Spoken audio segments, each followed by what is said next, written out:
I'm going to show you all about the methods behind the madness while we're able to do these really short workouts, but keep them intense enough that we're going to get really quick results. Okay, so we're still going to get results, but we're going to have short workouts. I'm going to explain how and why that's able to occur today, show you, and more importantly, show you how we're going to get that sustained gratification instead of that instant gratification. All right, so the goal, we all want to be fit, we all want to be healthy, we all want to look good, but we don't want to kill ourselves and we don't want to ruin the rest of our life either. We want to have time to do other things, spend time with our family, our kids, our job, whatever. We don't want to be consumed by health and fitness. We just want to implement these changes that are necessary to keep us on track for that fit and healthy life, right? So the first example I'm going to use is 212 degrees. Most of you probably already know what happens at 212 degrees. 212 degrees is what temperature it takes for water to boil, okay? So at 212 degrees, if you got the pot on the stove, 212 degrees, the water starts boiling. But I know you already knew that, but what happens at 246 degrees? Do you guys know what happens to water at 246 degrees? Exactly, it just keeps boiling, right? So what happened? It didn't boil more because we turned the heat up even more, right? You already hit your goal with the 212 degrees. So anything over that is just excess. It's just a waste of energy. Energy that could have went into heating your house, running a bath, whatever. It's just wasted energy. You wasted that. There's no need to do it. All right, 212 degrees gets the job done. Do that. It's the same thing for exercising. There's no point killing yourself for 3 hours in a gym when you can get the same results out of 20 minutes. All right? Hope that makes sense. Some basic concepts that we're going to go over. I'm going to explain to you work equals force times distance. All right? So we're going to talk about work equals force times distance. We're also going to hit real quick on what metabolic conditioning means. I'm going to tell you about constantly varied routines, and then I'm going to touch on radiation one more time like we did in the video the other day. All right, so the idea in a workout to get results is to do the most amount of work. That's it. You just got to do the most amount of work, and that's what's going to make you burn a lot of calories, shed fat, so on and so on. So we're going for getting a large amount in this little number right here. So you can tell that force times distance is what gets us that work. So we can either do really low force, all right? We can go run on a treadmill or do an elliptical or something like that, ride a bike. It's really low force. It really doesn't get our heart rate up or anything like that. It's low force. But if we have low force, just simple algebra will tell you that the only way to get enough work is we've got to really jack up the distance, okay? Well, you don't want to do that. What you want to do, because your time's valuable, right? It's much better to shorten the distance, but increase the force. So we up that intensity, we get our heart rate jacked up for really high, we do some really intense workout, but it only takes us 10, 12, maybe 15 minutes. We've increased the force, lowered the distance, and we're still getting the same amount of work no matter what, okay? Metabolic conditioning, a lot of different training programs right now use metabolic conditioning. It just makes a lot of sense. It's mixing aerobic with anaerobic. You get the best of both worlds as far as the benefits go. When you go out and do aerobic stuff, like I was telling you, maybe swimming, riding a bike, running, the traditional things people think of when they think of cardio, you're getting a lot of aerobic, right? And you burn the most amount of calories when you do aerobic.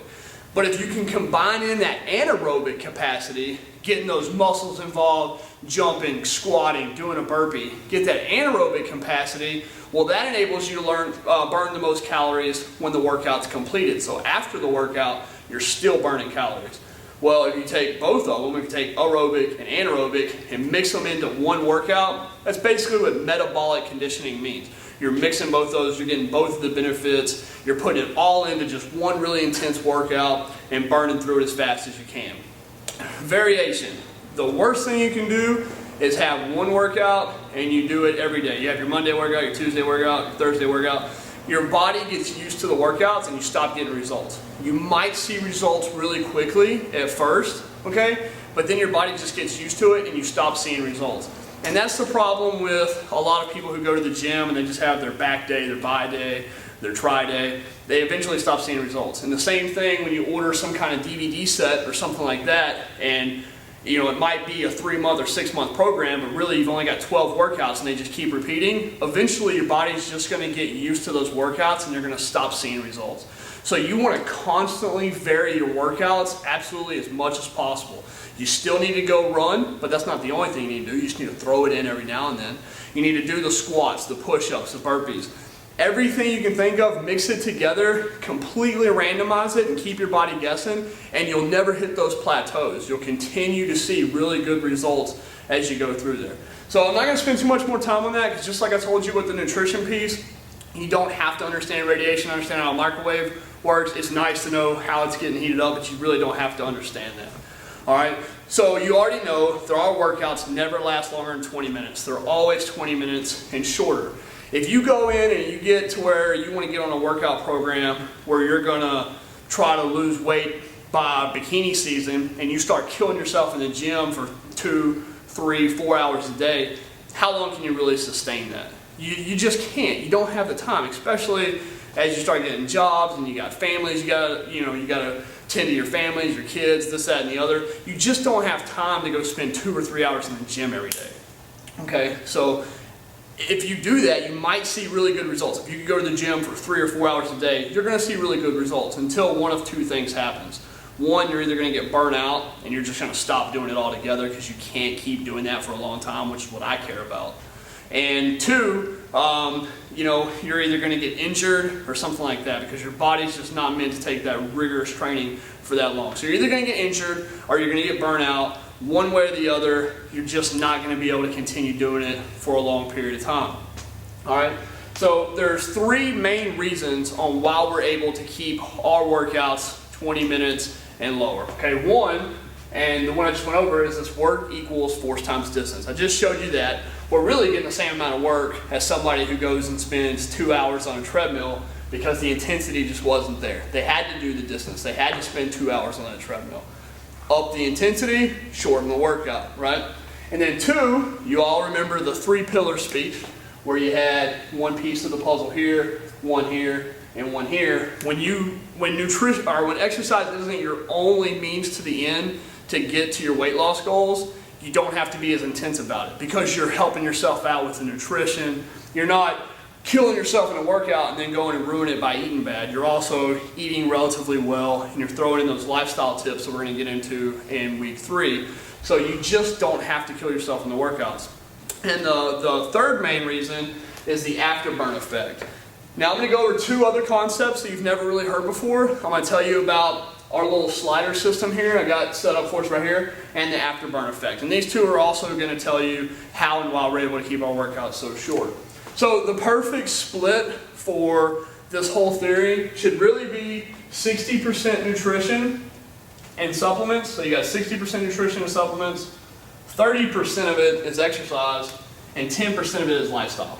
Now this is ideal. Imagine this as a ruler, and these little guys right here, the red ones, are sliders. I can slide those as I need to. Okay? So say I roll my ankle one day, or I hurt myself and I'm not able to work out. Obviously I'm going to have to slide this slider over a lot more this way. My nutrition is going to have to pick up 70 or 80% of it. I might have to slide my lifestyle in a little bit, make that up to 15%, start doing little extra things in my lifestyle. So, or maybe you're in a training environment where you can't really eat that good, and this has got to slide this way a little bit. So now my nutrition piece is slid over to 50%. So I'm gonna have to step up my workouts a little bit. I might have to go over 20 minutes. I might have to start doing 30-minute workouts, 35, something like that. So just remember that this slider system, you're breaking it down in 3 different parts. So you don't have to kill yourself in any one area.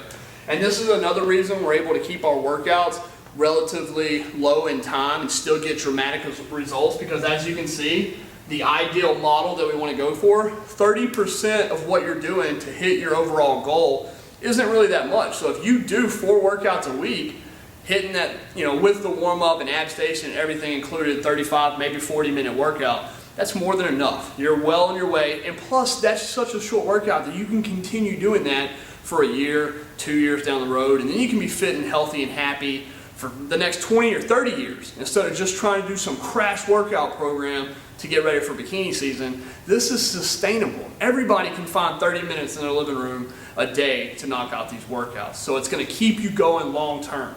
All right, the last concept we're going to talk about, this afterburn effect, okay?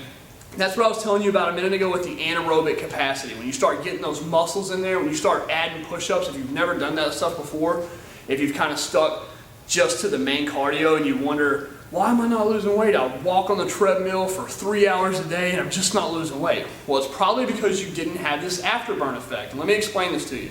When you build in those muscles, you do jumps and you build in those big muscle systems, it speeds up your metabolism and makes you burn a lot more for the following 24 to 36 hours after the workout. So say you took 2 cars, all right? We got 2 cars here. And they're both gonna drive, say, 100 miles, okay? So car A, we'll call this car A, and we'll call this car B. So car A is gonna drive 100 miles, right? Car B is also gonna drive 100 miles. All right. So both cars have drove 100 miles. Now when car A gets there, he's going to shut his engine off, okay? But car B, whenever he gets to his destination, he's going to leave it idling for the next 24 hours. Can you imagine the amount of gas difference that they're going to use? Car B is going to burn a lot more gas than car A. Does that make sense? I hope so. All right, if you have questions about that, let us know. Send us an email. We'll be more than happy to answer any questions. In fact, if you have any questions at any time, email me, josh@deltalifebootcamp.com, with any questions you have, and we will get back to you.